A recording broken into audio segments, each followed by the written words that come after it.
Tonight, on What's Beneath, we descend into the quiet shadows of Paris.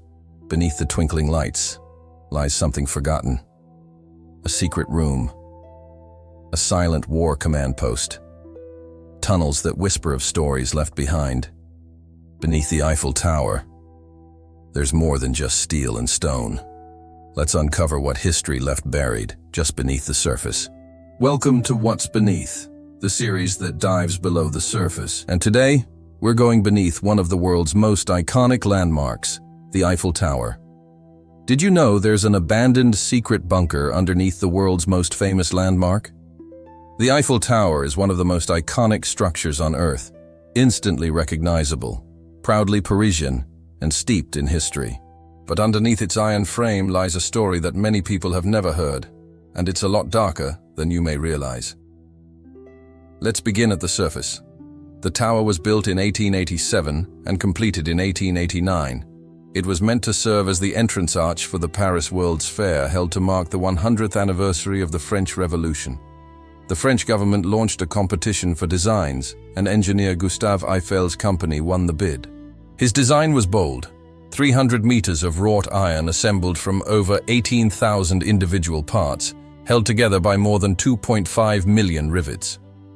Many Parisians were outraged.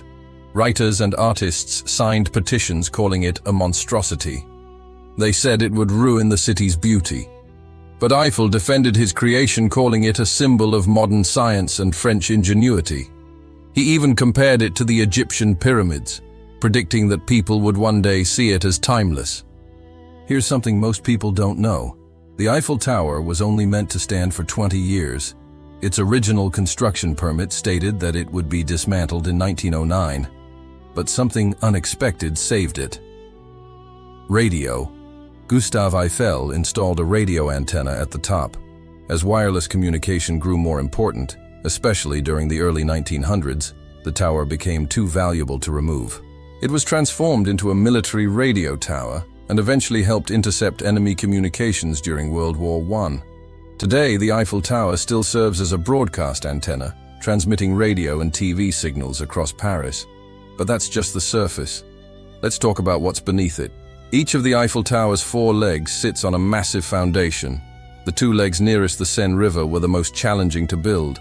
Engineers had to dig deep and use compressed air caissons, giant underwater chambers, to lay stable supports. These foundations are about 7 meters deep and made of reinforced concrete, anchoring the iron tower to the earth like the roots of a giant tree. Underneath the south pillar lies a lesser-known space, the original engine room. This is where the tower's elevator systems were powered. In Eiffel's time, these elevators were a marvel of hydraulic engineering, using water pressure to move pistons and cables that lifted early visitors to the top. Today, much of the original machinery is still preserved. Although modern motors have replaced the old system, the original mechanical heart of the Eiffel Tower still beats beneath its legs. But the most fascinating structure lies under the east pillar, a secret bunker. During World War I, the French military constructed a hidden command post. This wasn't just a storage room. It was part of a network of communication tunnels and listening posts. Hidden underground, it allowed officers to monitor signals, coordinate messages, and defend the city without detection. The bunker was small, but highly strategic. Some historians believe it played a key role in France's early warning systems during the war. Though mostly closed to the public today, the bunker remains intact and surprisingly accessible. A narrow staircase, originally meant for workers, winds down through the solid iron pillar. Then the ladder turns to stone steps leading into a dimly lit chamber. Rough concrete walls are covered with tracking maps, electrical conduits, and remnants of wartime tools. The bunker holds a small desk, chairs, and even a stove, suggesting the officers lived here for stretches at a time. Heavy metal doors seal off the space, hinting at the danger that once surrounded it. An eerie silence hangs in the air, broken only by distant noises from above. The bunker offers a stark contrast to the bustling activity of the tower's main plaza. Visitors pass overhead unaware of the hidden history just beneath their feet. This subterranean space feels frozen in time, a tangible link between the Eiffel Tower's past and the conflicts that shaped Europe in the 20th century. Not far from the bunker is another hidden space, a small underground museum. This quiet area showcases the Eiffel Tower's evolution, featuring rare black and white construction photos, early elevator prototypes and scale models of Eiffel's vision.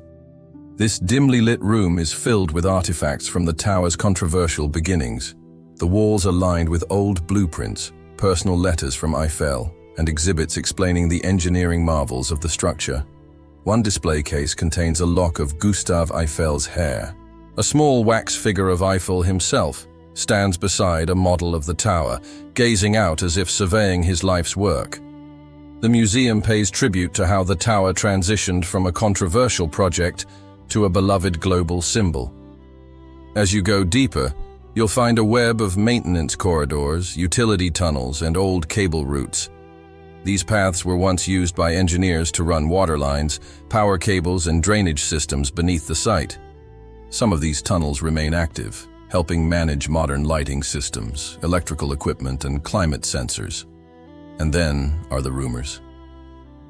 Some believe that Gustave Eiffel constructed a secret underground lab where he conducted wind resistance tests, meteorological experiments, and even communications work away from public view. While Eiffel did set up a scientific lab in the tower's upper levels, there's never been confirmed evidence of a hidden lab underground. Still, the myth persists.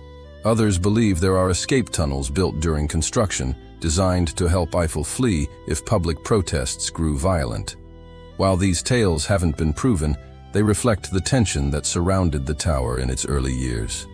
Remember, this was once one of the most hated structures in Paris. So when we talk about what's beneath the Eiffel Tower, we're not just talking about foundations and machinery.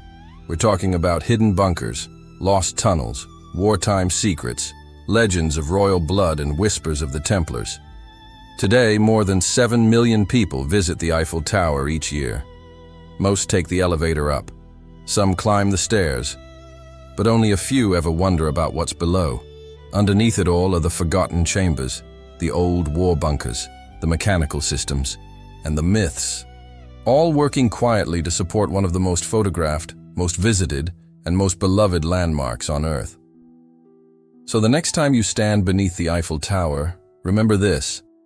The beauty of the tower isn't just in its height, it's also in its depth. Because beneath the iron and lights is a story that most people will never see. But now you do. So the next time you gaze up at the Iron Lady, remember, the real secrets might lie just below your feet. Thanks for watching. If you enjoyed this episode, please hit the thumbs up button and subscribe for more captivating historical tales. Don't forget to click the bell icon to be notified of our latest releases. If you have a favorite historical mystery or landmark you'd like us to cover in a future episode, let us know in the comments below.